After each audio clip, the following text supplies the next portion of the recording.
Ladies and gentlemen, welcome to Demystifying Cryptocurrency. I'm Michelle Martin. If you had wanted to buy one Bitcoin at $1 back in 2011, you could have. Fast forward to 2021, the price of Bitcoin skyrockets to 68,000. Its all-time high back then. Right now, we're taping in March 2022. The 200-day moving average of Bitcoin's around $48,300. So you're thinking, $1 to $48,300, not bad. But you would have to have stomached a lot of roller coaster rides along the way, including a day this year in January when all the major cryptocurrencies tanked by at least 10%. And in 24 hours, we saw the wiping out of $205 billion for total market cap for cryptocurrency.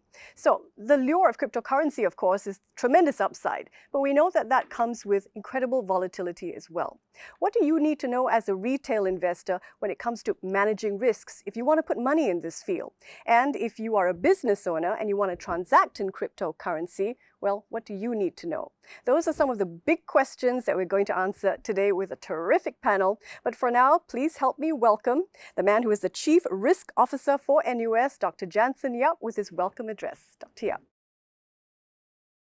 A very good afternoon, and thank you very much, panelists, for joining us today. This is Phoenix Season 2, and it is a way of us communicating with the world at large in terms of contemporary topics that we want to bring to bear, to bring to understanding the kind of risks and opportunities, in Chinese, 危机, as we embark on this journey, because cryptocurrency or Bitcoin or blockchains are here to stay. The acceleration of adoption is beyond a shadow of a doubt. We live in interesting times, and so it is my pleasure to bring you this episode of Phoenix, Demystifying Cryptocurrency. Thank you very much. Thank you very much, Dr. Yap. All right, first up today, let's meet Karen New. You've heard of the terms staking, DeFi, blockchain, but maybe you haven't quite got a handle on all of that. Karen's going to help us out. She's a blockchain advocate. She's also the woman behind a blockchain consultancy. Ladies and gentlemen, Karen New. Thank you, Michelle. Hi, everybody. I'm Karen New. I was a technopreneur for 20 years. And I was lucky enough to ride through the internet boom and the mobile applications wave. And in 2016, I learned about Ethereum. And I realized that I was fascinated with the world of decentralization. Therefore, I wrote a book called New Assets, because I know that a new class of assets is going to be emerging. So followed by, I wrote a comics book about what life would be like with the blockchain technology. It's called Wish I Knew. So today, I'm really happy to share with you, to introduce you the new money. And to do that, first thing we'll do is we'll look into what is money in the first place. So money is a stored of value, and we can use it as a medium of exchange because it is fungible. The $1 bill that I have and you have the same value. It is widely accepted and is issued by a trusted centralized party. Okay, so what is new money? So right now, most of the transactions are digital, right? So when Alice gives $10 to Bob, essentially the bank will record, minus $10 from Alice's account, add $10 to Bob's account. So this ledger right now sits inside a bank, the trusted party. What if there is a technology that can maintain the same integrity just like a bank? That's where the blockchain technology comes into place. Because this technology allows us to update not just one ledger, but it can update distributed ledgers from hundreds of thousands of servers out there at the same time. This is the revolution. So imagine when there's a transaction, it is recorded in the blockchain, and once it's recorded on the blockchain, it is immutable. You cannot change this data at all. Imagine if you are a hacker. Do you think it's possible to hack 5,000 servers at the same time? So literally, we are saying is that the blockchain technology can be trusted. In conclusion, we can say that it can replace the role of a trusted third party. Now let's take a look at a side-by-side comparison between fiat currency and cryptocurrency. Cryptocurrency is the currency that is issued on the blockchain technology. Okay, so the first thing is, of course, the fiat currency is issued by the government, while a cryptocurrency is issued by the blockchain. It is not regulated yet, but later on, I think we'll have a discussion on all the potential ways to regulate it. There isn't a need to have an account name, okay? And your seed phrase becomes your password. When you transact using a cryptocurrency, you are in full responsibility of your wallet. There is no central bank, so if you lost your password, that's it. You have full custody of your cryptocurrency. You are the bank. And then your account will consist of 34 characters of alphabets, alphanumerics. And of course, in cryptocurrency, right, instead of just earning interest in the bank, you can have mining, staking, yield farming using DeFi tools out there. An entire new DeFi ecosystem is there for you to use your programmable money and to increase the yields in many, many different strategies and ways. But because you are fully responsible, it is your responsibility to learn how to use the tools, because if you mismanage it, then that's it. And then, of course, the currencies are on different blockchains, so different blockchains will have different names like Ethereum, Bitcoin, Luna, AVAX. Also, the units of the cryptocurrency, a lot of people say, oh, I can't afford a Bitcoin, but there's 18 decimal points in most of the cryptocurrency. So you can buy a piece of the Bitcoin. And when it comes to transfer of cryptocurrency, it is much faster because the role of the middleman, which is usually done by humans, right, is now replaced with an automated blockchain that works 24/7. So if I were to transfer anything from Singapore all the way to Africa, I can do it in minutes. And then all the transactions on the blockchain is transparent. The bank book that you have right now is only privy to you and the bank, right? But all transactions on the blockchain can be seen by anybody in the world. When you have my wallet address, you can see all my previous transactions. So these are the key differences between the current money and the new money. Now I'm going to proceed to look into a test to look into Bitcoin, which is the most popular cryptocurrency. Actually, it's the first cryptocurrency to prove that the cryptocurrency on the blockchain can be widely accepted. Okay, let's do a test. Is it a good store of value? I think Michelle have already shared with you that the price of Bitcoin have already risen in many, many thousands of times, from 1 cent all the way to now, today is about 44,000 USD. So is it a good store of value?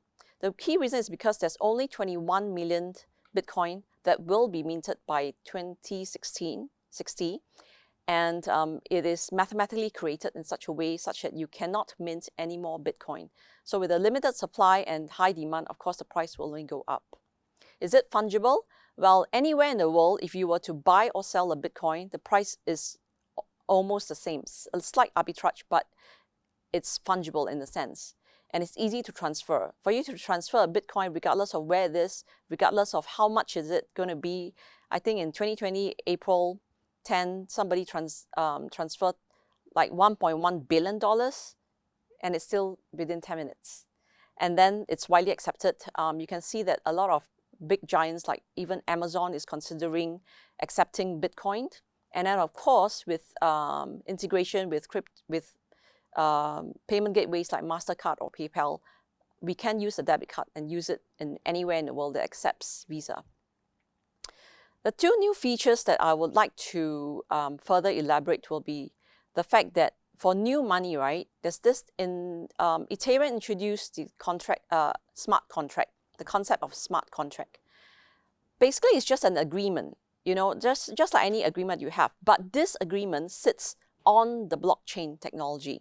It means that when something happens on a certain condition, it will self-execute itself by transferring the tokens, or it will self-execute the agreement on the blockchain. Okay, and there are many use cases for this, and that's where decentralized comes in. All the many functions that are currently played by, for example, middlemen such as Amazon or Facebook can be replaced with a smart contract. For example, one day if all the database are already on a blockchain, for example, somebody dies, submits the will on the blockchain, it automatically self-executes and transfer the tokens to all the beneficiaries. That can be one possible use case. The other thing is about the new money is that it's programmable.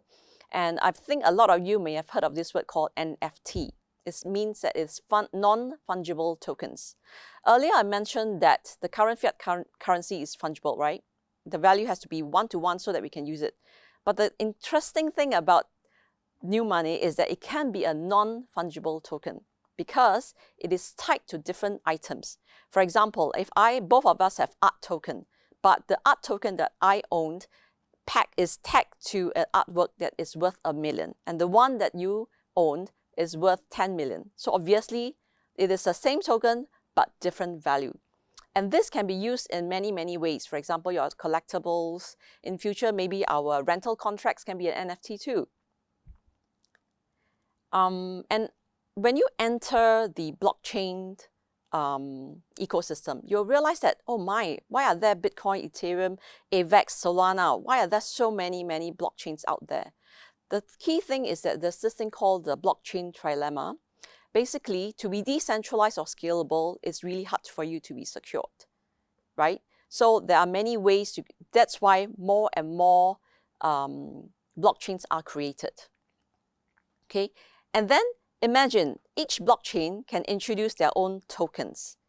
So if you have more than 10 blockchains multiplied by thousands of tokens, you have currently we have more than 20,000 tokens for sure, right? The numbers is just increasing all the time. And the other thing is for us to protect our value so that we don't have to cash out in fiat all the time, we have another category of coins called the stable coins. What the stable coin does is really to peg the value usually to a USD or to real world assets such as gold, or it can be algorithmic, or it can be in many countries we are also banks are looking into central bank distributed currency, meaning to say that we can issue our currency on the blockchain too. So I would say in future you can see that the new ecosystem that is going to be created because of the blockchain technology is more community based. You'll see that the funds will come from the community, the developers, the operators, the shareholders, the users will all be from the communities, and we will interact not with the company, but with the blockchain and smart contracts. So this is my personal view on cryptocurrency. Because of the efficiency of the blockchain currency, we can see that more unbanked people can be served. Maybe this is not known to us in Singapore because all of us can have bank account when we are young. But in many countries, right, it is almost impossible for them because maybe they cannot have $1,000 as their saving to start an account. They cannot afford to pay $2 monthly fee, right? Or they may be, they don't have a social status, or they even be refugees. But with a wallet, with a handphone and a Bitcoin wallet, for example, I can then use, I can transfer value, I can store value, I can earn interest, I can make yields from my Bitcoin, I can receive interest from it, I can do a lot of things with it. All the banking services, right, where the rich people used to have can now be available to a lot of people in the world who are unbankable. This is one thing. The other thing I mentioned will be, it'll be more community-based. And so I would say that I hope more people will join in and learn about the blockchain, because when you, for example, you learn that, oh, if I use Brave browser, I can actually earn a bit of cryptocurrency. Oh, because I watch instead of YouTube, I watch projects in the blockchain, I can earn cryptocurrency. End of the day, I foresee that this may become a universal income for many people. And I think life will be so great. And the last thing will be, since countries are looking into CBDC, to issue CBDC, then there's pros and cons. The good thing is with CBDC, we can efficiently distribute money. But if you combine this with social ratings, with our health and things like that, then money in the blockchain means that it can be controlled at the degree such that they can control where you go, what you eat. I think that would be a bit scary for me right now. So, and last of all, I would say that with more regulations, I hope that there will be much more less scams, because in most of the projects are by anonymous people, and because of that, there are bad players who take away the money. We call it rug pulls, and then with bad intentions. So I hope with regulation, of course, it will be a much safer place for all of us to prosper with cryptocurrency. Thank you. Thank you very much. Karen knew her last name meant she was destined to be in this space. Karen, did you say 18 decimal points for Bitcoin? A quick question. So Yeah. does that mean with the Bitcoin halving, it's still 18 decimal places? Oh, regardless, because every 4 years, right now we have 6.25 Bitcoin minted every 10 minutes. And then another 2 years later, you'll be cut by 3.75 to 3.75 Bitcoin per 10 minutes block. The decimal points is just as it is right now. You can buy 0.001 Bitcoin. All right, okay. Thanks for that. Thanks Yeah. for that primer. Now, how far does the long arm of the law stretch over cryptocurrency? Let's hear from the founder of a law firm. He's also involved in innovative blockchain projects involving ESG. Let's hear now from Yusarn. Thank you, Michelle. I'm not actually going to talk that much about regulation in my presentation, but of course I'm open to questions, and I really am very interested to maybe have a discussion with Karen on her assumption that more regulation means less scams. Hopefully. Okay. Hopefully. Yeah, well, my topic of interest is something that I've been passionate about for a long time. When I first co-founded my firm back in 1999, the main aim was really to help entrepreneurs grow their businesses. Right? We do it through intellectual property, protecting it. We also do it through transactions, helping them raise money. And this brings us to this topic about the funding gap.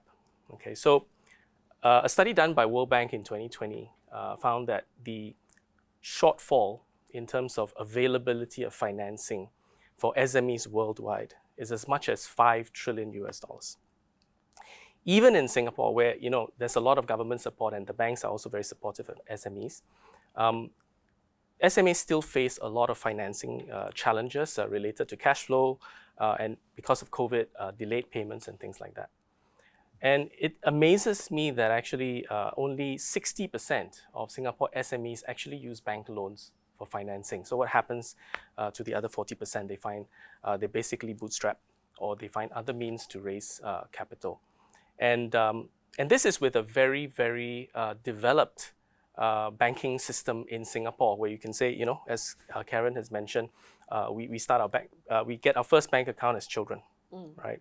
So why is it that our SMEs are really finding it difficult, to meet all their needs where financing is concerned? So I want to talk about this new thing called decentralized finance, or DeFi for short. But I want to approach it slightly differently, right? I want to talk about the potential, of DeFi to provide an alternative system to traditional finance, But bear in mind, I'm talking about potential, It's still in the works. It's the solutions out there, but they are not perfect. And there needs to be a lot of testing before this can really be widely available. But I see a lot of potential in it, and I see a lot of promise in it, and I want to explain why. So DeFi basically is a blockchain technology, and it is a platform that performs the functions of financial institutions. So Karen earlier mentioned things like yield farming. So that's basically a mechanism using a DeFi platform, right, to be able to earn so-called interest, right, on your cryptocurrency, right? So it performs these functions that mimic what traditional financial institutions actually do. Now, if you think about a basic banking transaction, right, where let's say you're making a payment, right?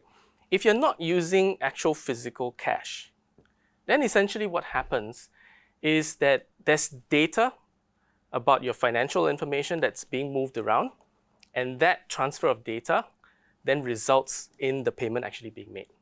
So if you think about it, it's basically an interchange or an exchange of data for financial purposes. But one very key aspect of this exchange of information is it has to be trustable, right? Because it's financial, right? So if the money goes astray, right, somebody is responsible for it, right? So that's the role that banks play today. So how do you obtain trust today? It's the banks. It's an institution. So it goes without saying that banks are heavily regulated, right? So because they have to play this very important middleman role, right? So the element of trust is in making sure that they follow the regulations, making sure that they have adequate capital, right? And making sure that they play by the rules so the entire financial system actually works. So this is the financial system that we have today. Now, the difference with DeFi, it is that it doesn't use a particular institution, right? It doesn't rely on a proprietary system that's controlled by a few institutions, but actually it works across a network of peer-to-peer computers, right, over the internet running the same blockchain protocol. And there is no middleman in this. And the protocol is the one that executes the transactions automatically in accordance with a fixed and transparent set of rules, right?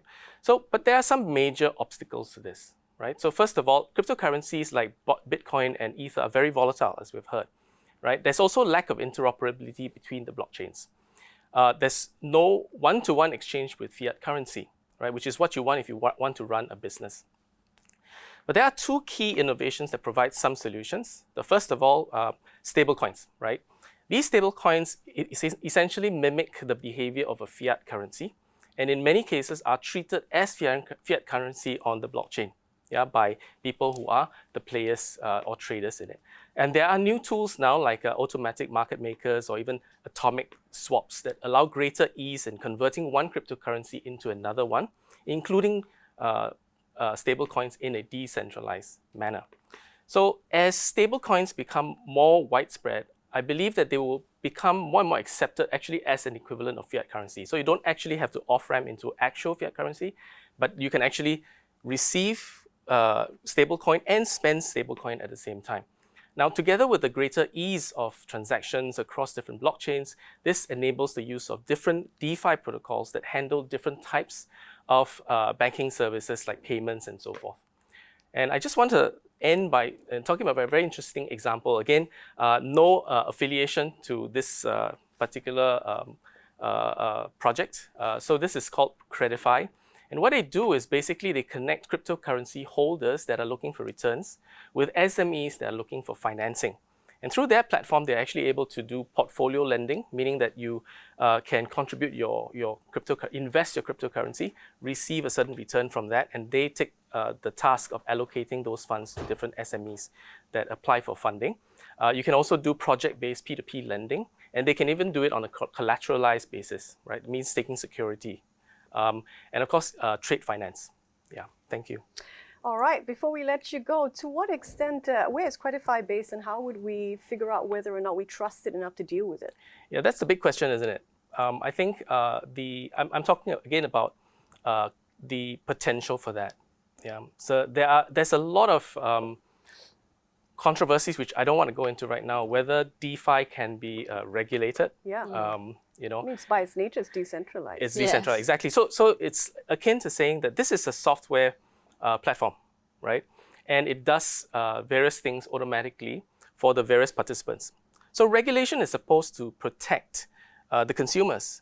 But what if the only players in this system are consumers? They basically play the role of the bank, the borrower, the intermediary, through this software. How do you regulate? I mean, who are you protecting? You know, so that's something to think about. The other aspect of regulation, of course, is really to protect the integrity of the financial system itself, right? So things like a run on a bank. The equivalent of that actually happens in DeFi, right? So right now there are no good answers for that. So that's why I say there's potential, but a lot of these questions have to be answered. All right, thanks very much, Yusarn. Next, let's hear from our speaker, Frederick Fung. He's chairman of a non-profit organization that represents a spectrum of businesses involved in blockchain and crypto, from miners to merchant services. Frederick, the floor is yours. Thank you, Michelle. So today I'm going to really cover around the key risk areas that me personally that I find very important through my own experience, not only with working with our member companies, but also me myself experimenting with decentralized finance technologies. And so I'm just going to go straight to it. So the three key areas that I really like to look out for, especially if it's decentralized finance, but this can also be applied to centralized finance, is number one, the most important thing, contract risk. What do I mean by this is that there is DeFi is operated by smart contracts, but at the same time, exchanges, some of them use smart contract, what we call smart contract wallets, and these are codes that are uploaded onto the chain, and they are automatic as well. These codes are also prone to hacks, so what happens is that if a malicious actor is able to find a vector to attack this particular code, they are also able to steal all of those funds. And I'll go into a little bit of examples later on in the slides. But so jumping on to the second one is governance risk. So while decentralized finance, we always look at it saying that, yes, it is decentralized, there's a lot of parties inside, but at the end of the day, when we interact with smart contracts, when we upload it onto the blockchain, somebody needs to hold what we call the private keys. Somebody needs to be in charge of it. And at the end of the day, it's still someone that could be human, could be a robot. And all of these things, these are still risks, because if they are completely anonymous, we don't know who they are.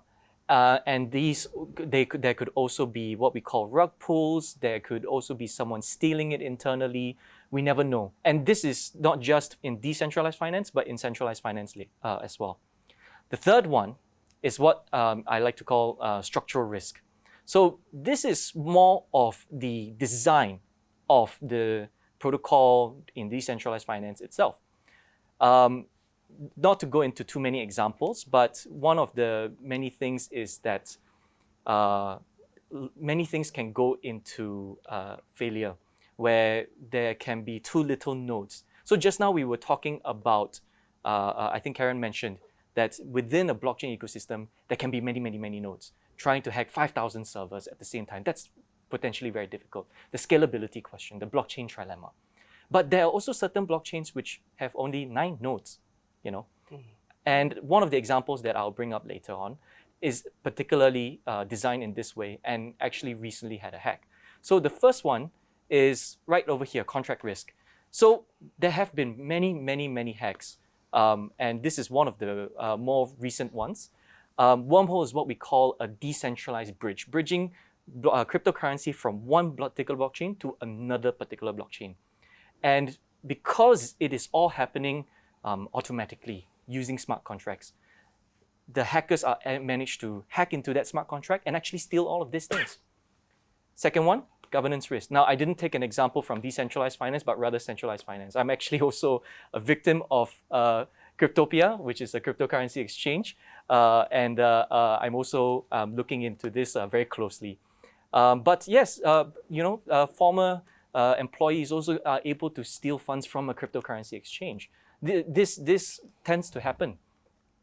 And structural risk. So this is the one I'm talking about. So Axie Infinity, it's a GameFi, metaverse, very, very hot topics. A lot of people love it. And at the same time, they have a bridge where they basically bridge from value from one to the other. And what happens is that there is actually only 9 nodes because they need to make it extremely scalable. But what happens is that, sometimes security, in this particular case, was a little bit relaxed. And the malicious hacker actually managed to steal the funds 6 days before it was even discovered. So these are a lot of the key risk areas that everyone should really look out for if you were to venture into this. Not trying to spread fear, uncertainty, and doubt, but everyone who goes into it, do need to also think about these kind of things. You're exposing your own funds. You know, there is no consumer protection here because your funds sit in your wallet, and then after that, you know, if it's out there, it is very difficult to retrieve it back. So here are some tips that I like to use to mitigate the risk. So please understand that cryptocurrency is inherently high risk. It's volatile, there's a lot of things going on. But at the same time, what we like to use is actually hardware or software wallets. Me personally, ever since, you know, Cryptopia got hacked and some of my cryptocurrency was lost, I store it in my own hardware wallet. And basically, don't try and trade or invest in a crypto you don't understand. Try and understand it first. See what they're doing, what they are trying to solve, what problem they're trying to solve before you get into it. And if you're going to use a cryptocurrency exchange, you know, do check if they're applying for the Payment Services Act in Singapore. A lot of these firms have came over all around the world into Singapore and applying for a cryptocurrency license. And then after that, the last one is that sometimes, you know, people come up to me and say, hey, have you seen X and X company? Sometimes I've never heard of it before, but I do like to check on the MAS investor alert list. You know, these are things to protect yourself, to do your own basic due diligence as well. So, you know, there are links inside, there are resources, you know, on the regulator to check, you know, if they are actually right now, because they're going through the licensing regime, are they exempted or not? Or have they even gotten their license? Number two, over here is the MAS investor alert list. And you can see from the examples here, you know, that it is constantly updating. And it is good to know that, you know, as soon if a project is up here, do keep an eye out for them because these things are to protect you as well. Thank you very much. All right, let's get going with our panel discussion. Karen, Yusarn, and Frederick, those are great presentations. Thank you very much for them. We've got tons of questions coming in, but I want to start with a very basic question. So it's in the news today, DBS was expected to extend crypto trading services to retail consumers by the end of this year, but it said that its digital exchange will not be doing so. We know that, you know, in order to transact in cryptocurrency, to invest in it, to trade in it, you need to pick an exchange first. How do we figure out what's regulated, what's not? Should I go to a global exchange? Should I go with something that's based here in Singapore? What do you say to that question? Where do you start? Where does a newbie investor start? So a lot of the major exchanges around the world, Coinbase, Gemini, these are very big names that we've all heard of. They are also applying for a license in Singapore. And I think that's a great place to start. You know, go through just now I have an example, which is the exempted list. Most likely they're on it. And that's a great place to start saying, oh, okay, you know, this exchange, they're going for a license. Or they're actually, in Access, we already have member companies. For example, Independent Reserve. These are companies that actually already obtained their in principle approval from MAS.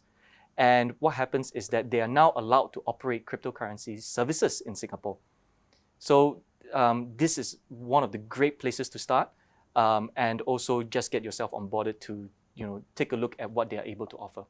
So a question for all three of you. Maybe Yusarn, you want to start with this one. What are 3 things you think a retail investor really needs to know before jumping into this space? I think Frederick actually gave quite a number of very good tips. So first of all, is it an exchange that is legitimate? Right now, it's a little bit difficult because of the you know, the process of approving these institutions, these payments institutions in Singapore has taken a long time. And so far, I think we only have like Independent Reserve and DBS Vickers. DBS, that's it, right? Yeah. So, and that's why actually Frederick was mentioning, look at the list of companies that are applying for the payment institution license. And there is an exemption. If you've applied within a particular timeline, you would be granted the exemption until the end of the application process. So while they are not currently licensed, they are at least in the process, you know, with MAS, and MAS has also been very rigorous in its process in, you know, making sure that these applicants actually know what are the risks that they have to take care of. I think that's one point that I could mention. Of course, do your own you know, research as to, you know, user reviews, whether this is something that is, whether this particular exchange is reliable, whether they give you good service and so forth. So these are the two main things I can think of.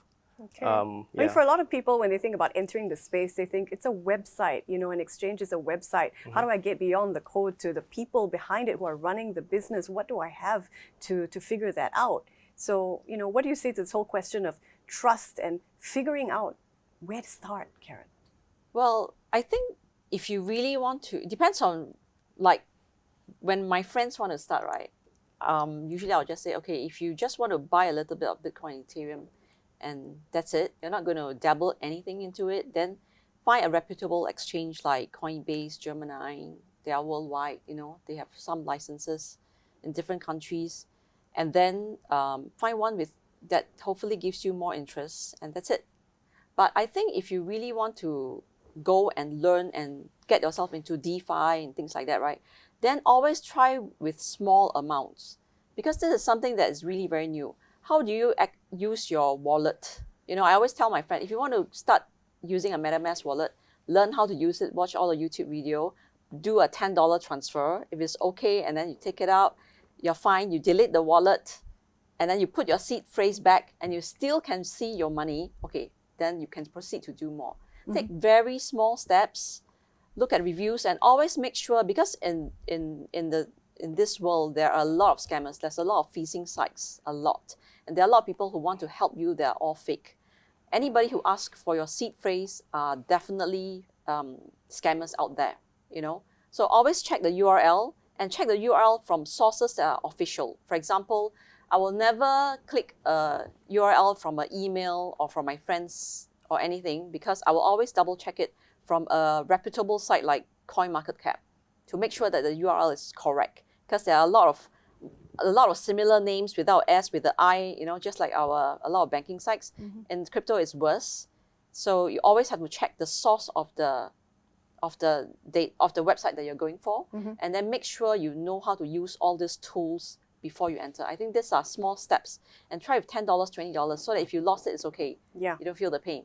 So that then slowly you gain more confidence, and then you can. There's a lot of things you need to input as well. Yes. A lot of figures Yes, that you need to get just right. Because imagine you are the bank yourself. Exactly. Imagine a bank have 17 layers of firewall. They have thousands of support people, tech people, and now you are fully responsible. So you better make sure if you want to enter, you have to get ready, and you have to take time to learn. But once you learn, take mini steps, small steps, right? When you're more confident, then I think it's okay. Start with $10 at a time. That's good advice.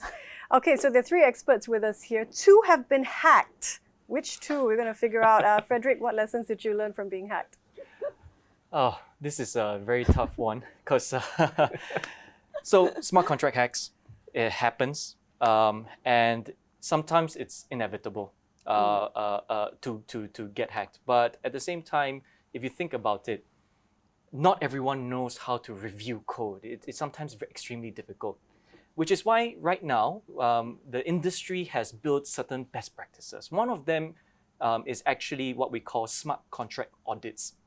So it's very interesting. These developers, they develop the code, they submit it to a security reviewer, and they ask to get an independent assessment.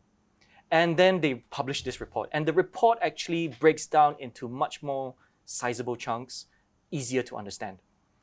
Do keep an eye out for all of these things, because these will definitely help you along your journey. And if there are certain new DeFi sites that boast, too good to be true interest rates, sometimes it probably is. But at the same time, if they're reputable enough, they would definitely submit their own code for an independent review. So do check all of these things out.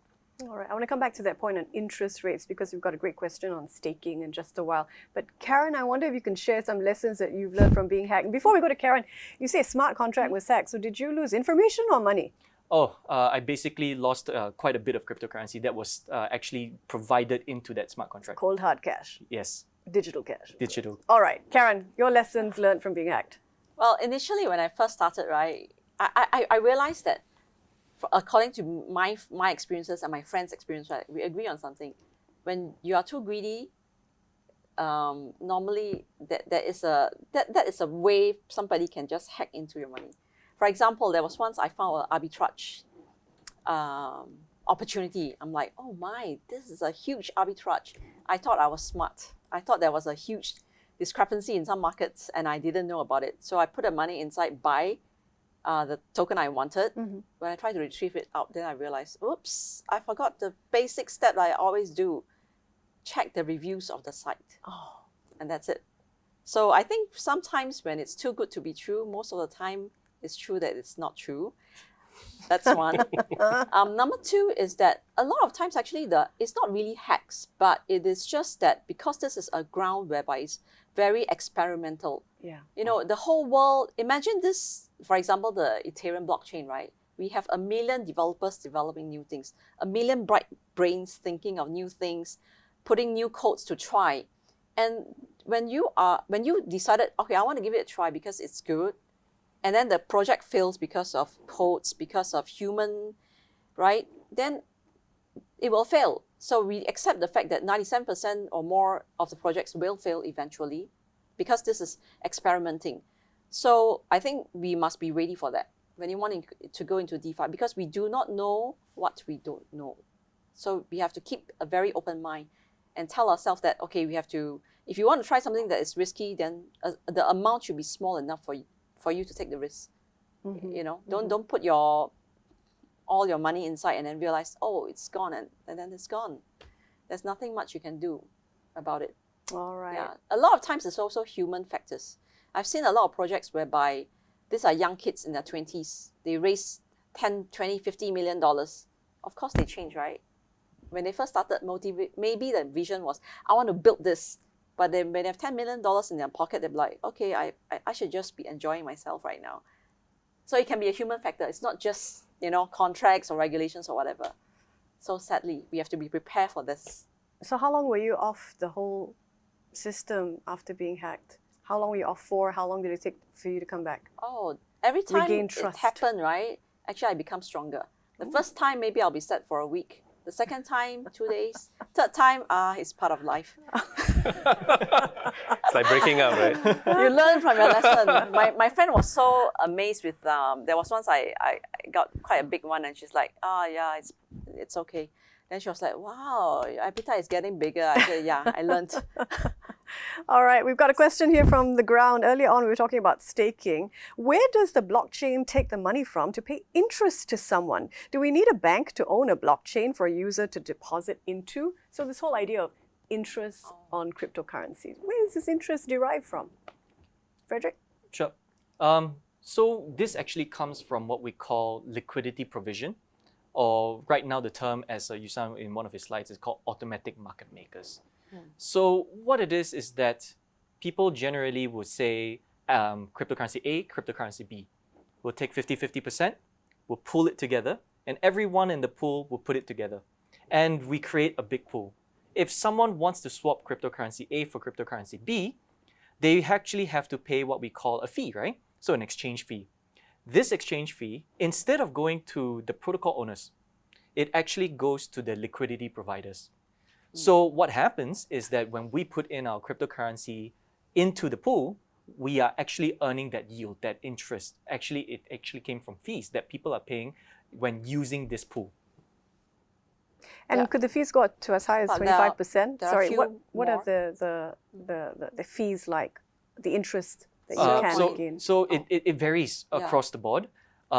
Some go as far as 10%, sometimes lower. But there are also some that have very high percentage.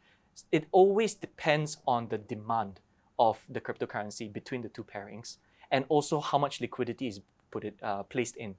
Sometimes there's a lot of liquidity because the pool is so large, but the volume is so low, the interest rate goes down because there's no demand. But then after that, right now, cryptocurrency B is extremely hot right now. Everybody wants it. And the liquidity, the depth there is very thin.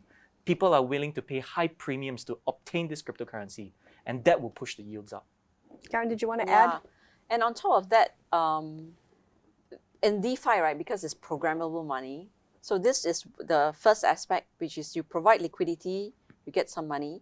And on top of that, you'll find that in DeFi, you find that, how come there's 50%, 100%? It sounds ridiculous, right? But if you look at it closely, the fees given to you is actually the token of that exchange. For example, when sushi came out, right, It says that anybody who put in the liquidity, if you move from Uniswap to SushiSwap, I will give you my token. So essentially, that token is actually zero value, but it can be of high value too. So, but of course, when SushiSwap's price went up, the amount of yield that you get is a lot. So there are many ways that they can come up with to give you more tokens. It can also be, okay, I come up with a token and I mint 50%, but the next 50% I want to give it to you as staking rewards. If you just lock the tokens, I'm going to give you more tokens. And then if you believe in me, if you believe that 1 year from now, my token value will go up, then obviously you will want to lock the tokens and gain more tokens right now. But it is a risk on your side because as they are building, right, the token price may drop a lot. You never know. So when you take part in any of these DeFi projects, right, I would say you always just know that there's risk involved because we do not know which is the project that will make it big. But if 1 of 10 make it big, usually it kind of pays off. Another clarification from a member of the audience from Zoom. Why isn't yield farming more prevalent in the market, do you think?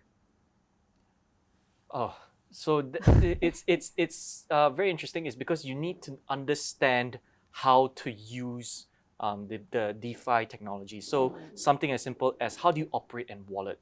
Yes. But because you are right now, when you're going into this, you're interacting with smart contracts. And because I've used it for so long, I can count in my head exactly if I put into this pool and stake, how many smart contracts am I going to interact with? And I can tell you, you're going to execute around at least minimally 4 to 5 transactions, right? Actually 6. So what we do is, like before you execute a smart contract, we have something called a smart contract approval. So it's kind of like a terms and conditions. If you're going to use my code, I need you to approve the permission to use my code. So then I'll have to execute this. Then after that, I'll need to change the asset. Then I need to approve another one and then change another one and put it in. So there's a lot of steps involved. And it's not easy for people to understand. And the more smart contracts you interact with, the more risk you're exposing yourself to, which is why it's really meant for those who really researched into it and they kind of know what they're going to do and what they're going to get themselves involved to, which is why it's not exactly very prevalent right now. But at the same time, it is gaining popularity because of its high yield numbers. Yusarn, let's get you in the discussion. For retail investors, do you think the risks of investing in crypto are the risks compared to investing in traditional securities, they're really amplified? I think it's a question of understanding what it is, right?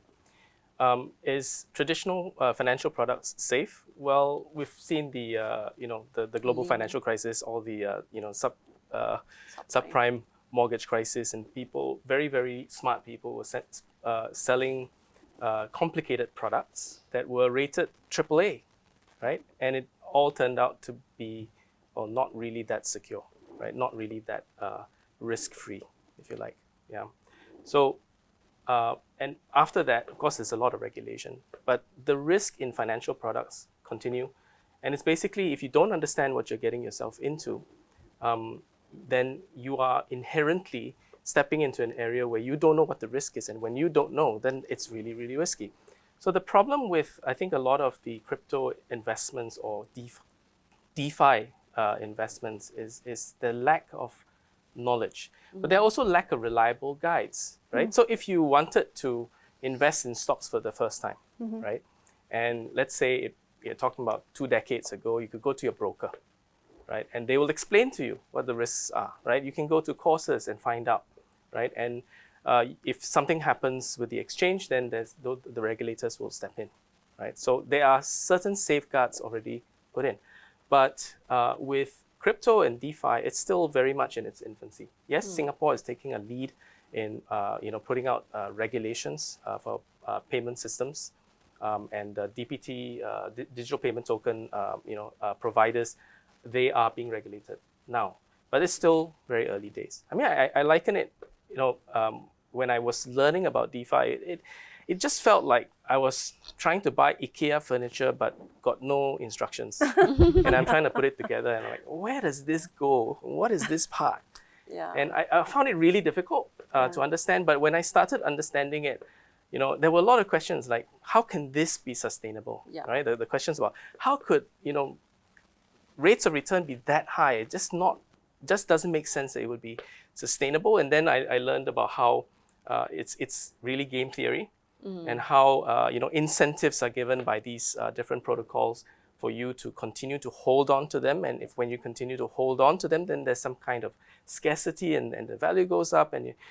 But you have to understand all these things, right? And there are a lot of dependencies, right? Whether all these things actually will work out for you all the way to the end.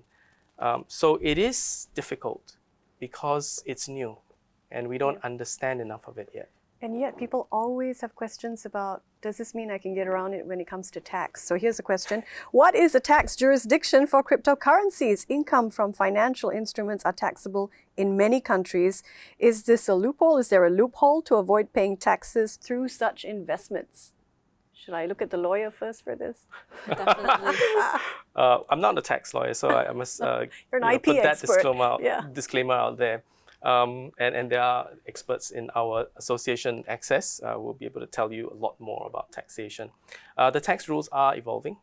So the main question is whether cryptocurrency is money or whether it is an asset, right? I think the consensus right now, as far as traditional cryptocurrencies at least, is that these are assets, right? So that has certain sort of implications, right? Even with regards to GST, right? So if it is transfer of money, in GST terms, there's no GST payable. It's just the means of payment, right? But if I sell you an asset, right? It's a product or it's a service, then GST is payable, right? So that's the basic rule. So a lot of the different tax jurisdictions out there are still kind of wrestling with that problem and basically deciding, how they would treat cryptocurrency transactions, different types of transactions. But generally speaking, if you're a coffee house, right, or you're selling coffee, and you accept Bitcoin, for example, right, there should be no difference in terms of your tax, whether you pay tax or not. If you earn profits from your coffee business, even if you accept a different form of payment, you should be paying income tax on that. If you have to pay GST, just because you use Bitcoin doesn't mean that GST is not payable. The same rules for taxation should work if the way that you're using cryptocurrency has an analog, right, in that traditional financial world. Thanks very much, Yusarn. All right, time to move to the second part of our discussion, and this is part of the discussion where we're going to focus on businesses. If you're an entity that wants to transact in cryptocurrencies, what do you need to know? I just heard that there are several charities who are looking to accept donations in cryptocurrencies, so we'll cover some ground there as well. Karen, do you think there is an increase in terms of interest from organizations who want to transact in crypto? I think you can see that a lot of the major companies, for example, Amazon, right? And are going to accept Bitcoin. And then because, like for me, I have a debit card, so any stores that accepts Visa, I can just pay using my stable coins. I have a question on that. Yeah. Why would you pay with cryptocurrency when it's so volatile and you don't know what you're actually giving up? Yes. So basically, normally when you want to use your crypto card, right, you will convert your Bitcoin or Ethereum to a stable coin that's pegged to USD, $1. So when I have $1,000 in my crypto card, I'm just spending $1,000 worth of USD in my card. So it's not volatile. It's just a USD conversion. So you take your Bitcoin and you change it to USD. Yes. So it's USDT. still okay. So I would say in general, because of this crypto debit cards, anybody can use our crypto card easily. I've been using it for more than half a year. It's perfect. Why using that instead of digital cash? Pay now, pay later. Oh. Yeah, that a lot of my friends also ask me the same question. I just feel good that I'm using money that I earn.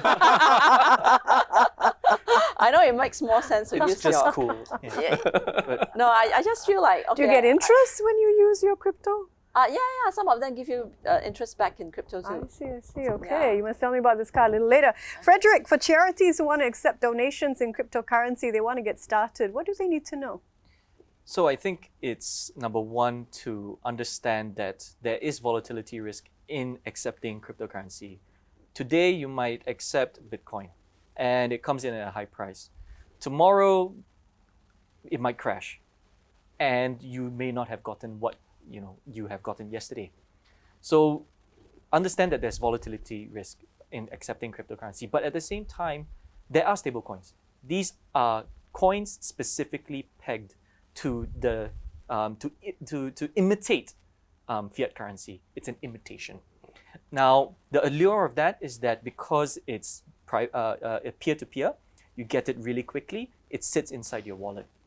But also understand that there are operational challenges to actually put that cryptocurrency as a stable coin into fiat real-world value. Not everybody accepts cryptocurrency. And right now, with the development of the industry, while we are making it smoother, it is in the hopes that it becomes smoother, there are a lot of significant challenges. So these are the things that you need to explore. Which exchanges are you going to use? What are you going to accept? These are key questions to start from, and then after that, proceed from there. I'd like to add also that charities are subject to a lot of governance rules. I mean, if you have a bank account, you have your signatories, you have some pretty much built-in protection around that.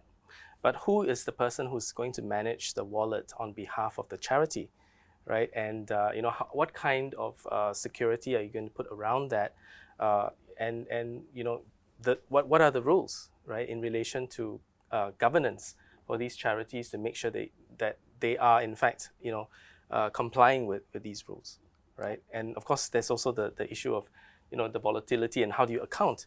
Do you mark to market, and how often do you do it? Those kinds of questions are the kind of details I think that the charities have to think about. Yeah, great food for thought, because a lot of charities are apparently gearing up. They're anxious to get in. Yeah. It's All all right. the crypto billionaires out there that they hope Does to- everybody in here know at least one crypto millionaire? Yeah. Hands up for a yes. Definitely, Well. right? Okay, all right. All right, for businesses who want to send payments perhaps to their workers or their suppliers across borders, what do they have to know about, the jurisdictions that they're sending to? Does it matter, or is it because it's cryptocurrency and decentralized, can they send payments universally, globally? So I guess this is where we mentioned the travel rule. Yeah. So this is a sort of the travel rule is something that's proposed by the Financial Action Task Force, which is the main body that advises the OECD countries, especially in areas of anti-money laundering. And one of the rules that they came up with to deal with these types of payments, because you can make anonymous payments, for example, and so this could be a very easy way to launder money, right? So and part of these rules is that you have to identify, the entire the chain, who is sending it, right? The identity of that person and who is the beneficiary, the recipient, and provide all this information. And this information has to go as part of the payment transaction being executed. And this is, of course, in the case where you are using an exchange, as opposed to between a wallet that you have and someone else's wallet. Yeah, so there are some regulations around that. There are technical difficulties as to how to comply as well. But I think some of the solutions are already coming up to enable the exchanges to comply with that. So I think very soon, most payments, at least using the exchanges, would be compliant with those rules. When it comes to making payments, there's so many different tokens, so many different coins. Are some better than others if you're dealing with cross-border payments?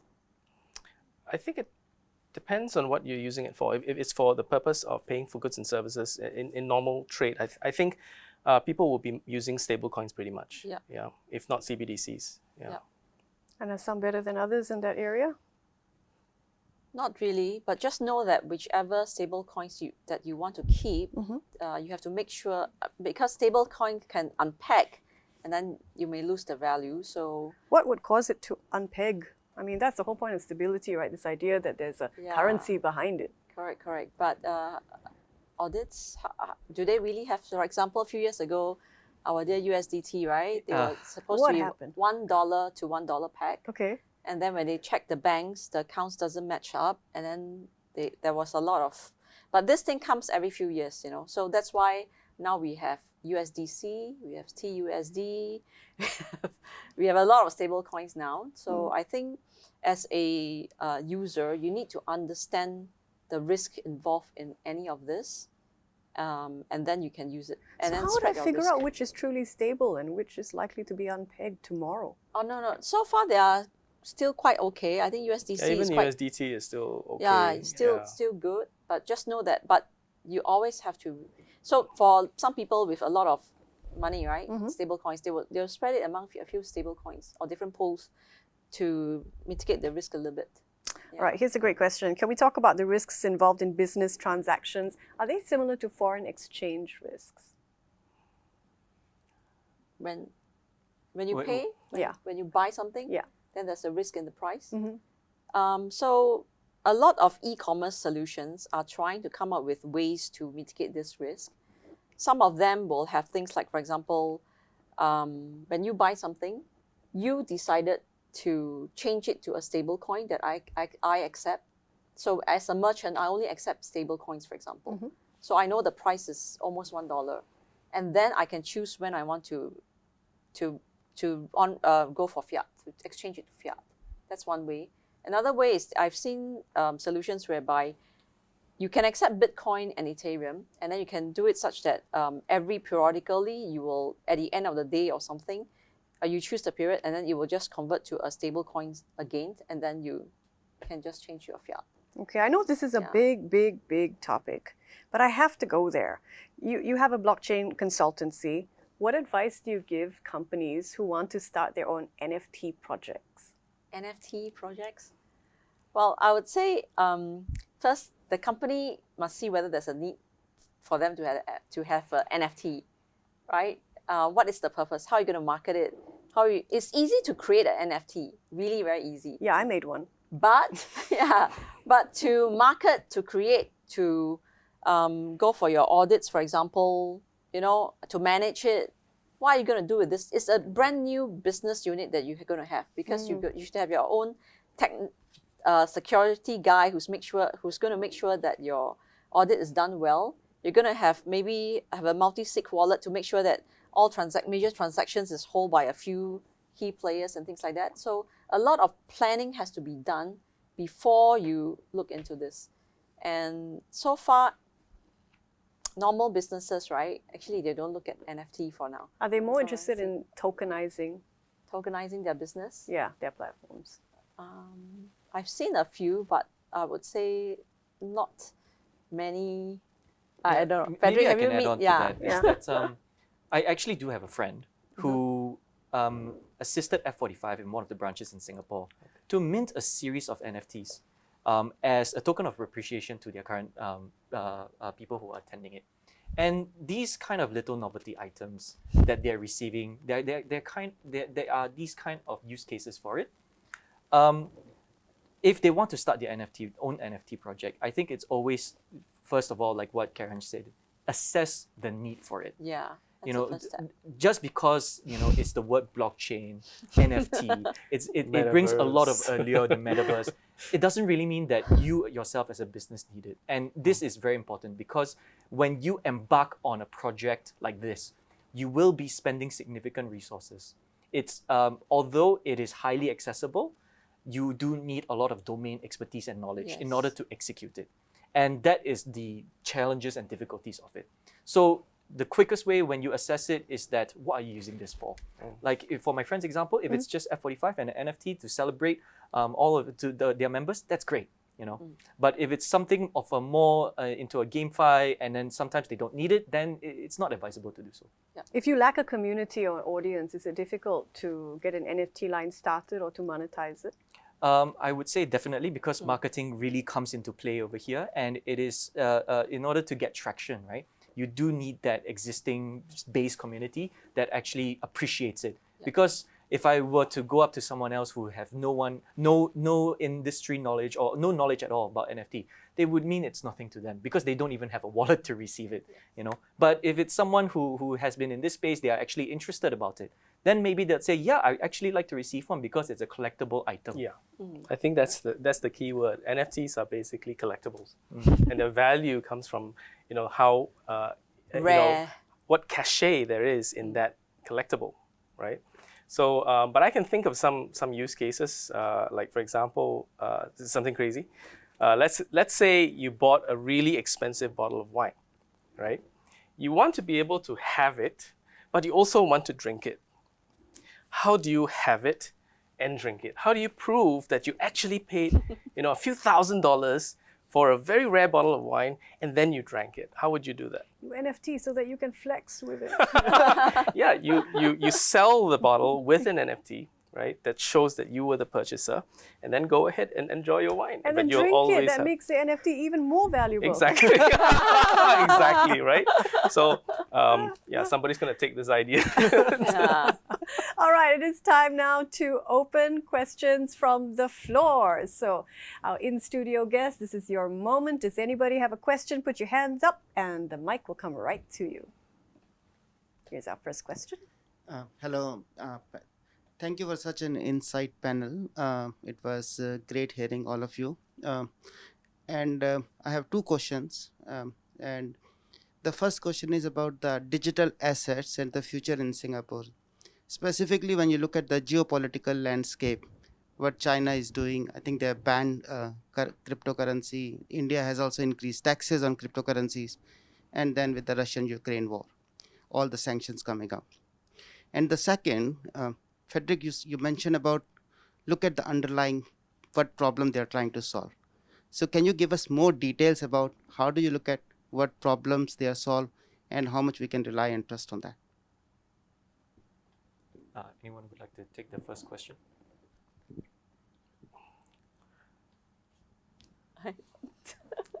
It's a very broad question, and I think it touches a lot on a lot of different things. And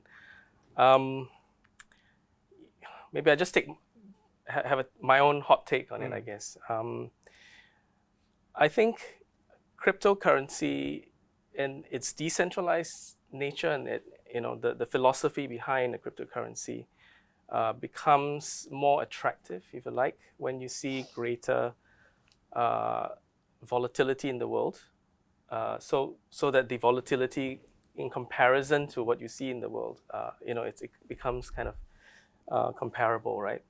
The other is when trust in central institutions like governments, banks, become eroded, right?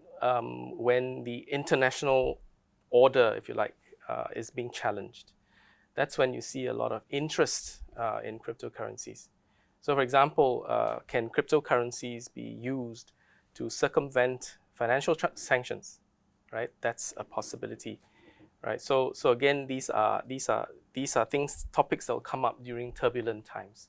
So perhaps cryptocurrency is a product for turbulent times. Are they real solutions? I don't know. Again, there are a lot of experimentation going on in this space itself. Can they be, used in the wrong way? Quite possibly, right? So, for example, evading financial sanctions, is that something we want, crypto to stand for? These are big questions, and I don't think I have the expertise to answer them. But I can see the problems. I can see the issues, right? Yeah, Russia's just said a couple of days ago that it will look at accepting Bitcoin from friendly nations for oil, for example, speaking about possibly evading sanctions. All right, here's another great question. Anybody else from the floor here before I jump into our Zoom audience? Anybody else here have a question? Yes, gentleman here. Hi. So my question is regarding the centralization in decentralization. So we have seen. So, for example, in the mining stage of many cryptocurrencies, you need a lot of hashing, computing power from GPUs. So a lot of actually individuals are unable to actually create these blocks and do the minting, and do the mining. Sorry. So, hence there are a lot of so-called mining farms? And also regarding CBDC, well, is it a decentralized cryptocurrency like purely, or is it still in the core somehow controlled by the government? So is there a balance between the decentralization and centralization, and whether there is a common ground or a place where decentralization and centralization can find a balance in between? Thank you. Maybe I can try and tackle that one. So where you were coming from was that we're looking at the early stages of cryptocurrency when we were doing proof of work, hashing, mining, these kind of things. Since then, a lot of blockchains have experimented with proof of staking, right? And this actually reduced the load of using computational hashing power in order to get more cryptocurrency into the game. And I think one of the most interesting developments right now is Ethereum is finally geared up to go to Ethereum 2.0 from proof of work to proof of stake. And this is where we're going towards, because one of the key things that the industry is also very worried about is the energy consumption of mining, right? And this is something that we're also looking very closely into. Number two is about CBDCs, right? I think one of the many concerns about people is that, because all of the transactions are on a ledger, you're able to monitor me. I think one of the key differences we need to kind of think about is the difference between anonymity and privacy, right? Always remember that cash is the most anonymous transactional tool there is, right? And right now with the use of blockchain, sometimes it's not about full decentralization, but also about democratization about it. And it's about the distribution of how we can accelerate the velocity of this, right? And so while we could use CBDCs, we won't be anonymous. And that is the key thing, because one of the things that we are always concerned about, is money laundering concerns, financing of terrorism concerns. And perhaps with these inventions, they would still, adhere to the data protection laws inside. Yeah. Europe has one of the strongest data protection laws around. And so this is to make sure that, your data, your privacy is still protected even under this. But do not confuse it with full anonymity. All right, we'll take one more question from the floor. Gentleman over there. Okay. I remember the deadline to apply for the payment service license was July 2020. So it's quite long from there until now. So until now, there are only a few companies obtained the license. So what do you think about the Singapore government stand on cryptocurrency? Will the government be open in this area? Because recently, MAS has also banned the cryptocurrency ATM. In fact, banks are also currently unwilling to open bank accounts for companies which dealing with cryptocurrency. So what is the Singapore government stand at the moment? Because I think this is actually very important. Because if they close this market, it means no more cryptocurrency companies in Singapore. Opinions on Singapore's openness to cryptocurrency and innovation? I can't speak on behalf of the government, Opinions. but I can speak on behalf of the industry. A lot of our members have applied for the Payment Services Act license, and a lot of them are eagerly waiting for the in principle approval for them. One of the key challenges of why it has taken so long is because of the developing regulatory scene. As just now Yusarn has mentioned, one of the things that Access has worked on together with an international body called IDEXA, together with Financial Action Task Force, and even hosting events at G20, is talking about the travel rule, the operational difficulties of implementing it. And Singapore wants this to be implemented here as well. There are a lot of these compliance questions that needs to be answered before the industry is able to move forward and into getting this license. We actually have worked on Access have worked on a code of practice, together with. So it was facilitated by MAS and actually done in consultation with ABS, the Associations of Banks in Singapore. And one of the key concerns that we've had during the whole licensing stage was bank accounts. You're right. It's very difficult to get this relationship going forward. But it's also because of how new this industry is. You have to understand that blockchain, whenever I receive a transaction or I send out, there's no protection after the exchange sends out, you know. So we need to figure out all of these rules first before we can then go up to the banks and start working together with them. And it is still a work in progress. I would say that, you know, as Singapore, if you look at the region around us, we are one of the most fastest developing regions in order to try and adopt these innovative technologies. At the same time is that we are not trying to promote the trading and investment of cryptocurrencies, but at the same time allowing these innovations to exist. So it is a very fine balance between innovation and regulation, and we're always constantly trying to find it. Ideally, regulation should not front-run innovation, but at the same time, the private industry, us Access as an industry body, we've been working very closely, and we are very happy to work with the authorities like MAS, or even in the past, we've worked with IRIS and SPF on scams and taxation issues. We're very, very happy to work with them to ensure that we address their concerns and to make sure that we involve the private industry as well on these conversations when policy is being rolled out. Great answer. We've got time, I think, for a couple more questions. So I think we'll go to the Zoom audience right now, give them a shot. Some great questions here. Will our future be fully about cryptocurrencies? So this is really your topic, right? The future of money. I think the good thing, there's so much innovation happening in the cryptocurrency ecosystem that it's really very exciting. And I would say just remember 20 years ago or 20, 30 years ago, we have internet, right? When it first came out, we do not really know what internet is. We just, we can just make a call. I'm really happy. I can see some information. But we didn't know that there's Facebook, there's Google, there's Amazon, there's eBay, and all this innovation that came about. So I think this cryptocurrency with the blockchains, right, is going to bring another wave of innovation. But this time, it's going to be even more because it's not just financial world. I think the ecosystem will change a lot because of decentralized finance. But the social aspect that benefits that will bring to us will be huge, because I really believe that all your daily activities, maybe when you run, you earn some crypto. When you read a book, when you do a good deed, when you reduce your energy consumption, you know, all this minute things that you have done can be put on a blockchain and becoming a cryptocurrency. You know, when you play games, now a lot of people play games. You spend so many hours playing all the games, and when you get tired of it, you just throw it away, right? And then now on the cryptocurrency, when you play a game, these games, the assets that you have, these NFTs that you collected, all can be in your wallet. And one day, if you don't like it, you can sell it away.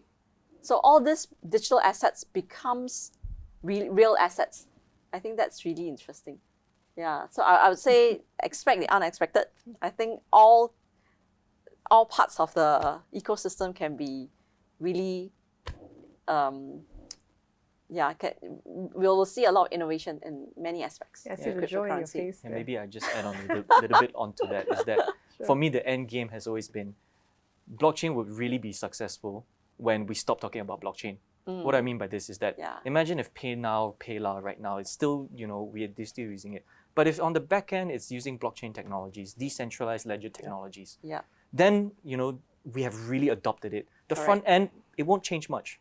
Yes. But behind the scenes, it will be powered by it. And I think that's really when we have reached a very high level of adoption stage. Maybe 5 to 10 years' time. I would add to that as well to say that not only that you have PayNow, PayLah, and then the backend is blockchain, but that because it is blockchain, you are actually able to include a lot more people who are now unable to be part of the financial system because of inefficiencies. So when your technology has advanced to the point where it's so efficient that anyone in the world can obtain the equivalent of a bank account, are able to make digital payments easily and without having to understand a lot about all the background technology, that's when I feel, that's when I believe then you have success, for crypto as new money. Yep. To what extent will the social good, the social good aspect here have to be mediated by doing something about an information gap when it comes to the elderly? You know, I've spoken to many elderly and they're struggling with their trace together, or they're struggling with, filling out the forms to do with COVID. They're just, terrified of it. So is there a danger that there is a certain demographic that's being left out? Well, right now, people who wants to put effort to learn it will not be left out. But if you choose not to, if you can be a young person and you refuse to learn anything about crypto, you will still be the one who's left out. So of course, generally, the younger ones are the ones who are interested in all this technology stuff. But I would say later part, it still takes effort, especially in cryptocurrency, because you are the bank. You have full custody of your assets. So sad to say, you have to put in effort. You have to put in the effort, but don't fall into the FOMO trap. So much to do. Yeah, All right, yeah, here's yeah. another question. How can we determine which crypto will succeed? This is the heart of the discussion, right? This is what people want to know. Karen, this is for you. I think we all will have our own religion, Strategies. There are many blockchains out there, and different people like different blockchains because of different vision and reason, right? So, but in general, I would say all of us can see that obviously Bitcoin is the king of crypto. That's why you call it Bitcoin and altcoins. But among the altcoins, right, who's going to succeed? I think the community involved in the altcoins does brings more, because when there's, for example, Ethereum has more than 1 million developers. So obviously we're going to see much more innovation on the Ethereum chain. Mm-hmm. And then there are a lot of bright people who are coming up with new blockchains out there, and they are also gathering a lot of developers. So I would say time will tell, but for now, personally, I would say Bitcoin and Ethereum seems to be on a safer bet. All right, we've got 3 minutes now. left on the clock. Which one I'm you prefer? being reminded. So I want to let each of you have a final say before we leave our audience at home. What is the one key takeaway you would like them to hear from you today about cryptocurrency? Frederick, we'll give Karen a little break. So I guess the first thing is crypto is definitely inherently high risk. But there are many methods, there are many tools out there to assist you, to educate yourself, to mitigate those risks. Make sure you do your own research and make sure that you know what you're getting yourself into. Yusarn, it's on you. Okay. My key takeaway from this topic, what we've been talking about, and what I've been seeing is to have an open mind. Learn as much as you can, because this is going to be the future. If you're a young person, especially, take the effort to go and learn about cryptocurrency, because that's going to be that's going to play a big role in your financial life going forward. Yeah, I totally agree. For me, I also feel that cryptocurrency is here to stay. It's just like our internet 30 years ago. So if you are the one who put in effort now, who take actions and do something about it, I think you will be able to ride on this wave. And this wave is going to be incredible. I can see the joy in her eyes. And I would just say, never stop asking great questions. It's so appropriate that here we are in this academic space asking questions about this new emerging space. There's so much excitement. You can feel it in the room. Thank you so much for being here with us today. She's Karen Yu, Chiew Yusarn, Frederick Fung. I'm Michelle Martin. You've been watching Cryptocurrency Demystified. Thanks for being here.